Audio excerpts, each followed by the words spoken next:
મિત્રો, અમારા મિની વ્લોગમાં તમારું સ્વાગત છે। આજે આપણે આવી ગયા છીએ હનુમાનજી મહારાજના દર્શન કરવા માટે।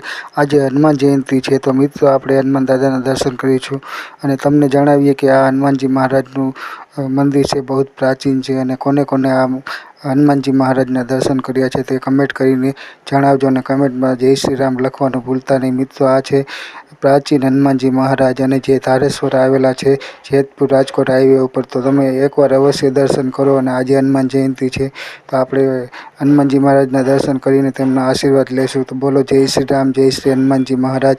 અને એકવાર અવશ્ય દર્શન કરવા માટે આવો અને કોને કોને આ હનુમાનજી મહારાજના દર્શન કર્યા છે તે કમેન્ટ કરીને અવશ્ય જણાવજો અને કમેન્ટમાં જય શ્રી રામ, જય શ્રી રામ, જય શ્રી રામ લખવાનું ભૂલતા નહીં। મિત્રો, બસ એ જ કહેવાનું છે અને આજે આપણે હનુમાન જયંતિ નિમિત્તે શ્રી હનુમાન દાદાની આરાધના કરીએ અને તેમના આશીર્વાદ મેળવીએ, બસ એ જ કહેવાનું હતું। બસ, તો આજનો આપણે મિની વ્લોગ અહીં પૂરો કરીએ છીએ। તો ફરી મળીશું નવા વ્લોગની અંદર। તો જય શ્રી રામ, જય હનુમાનજી મહારાજ, જય શ્રી રામ, જય શ્રી રામ, જય શ્રી રામ।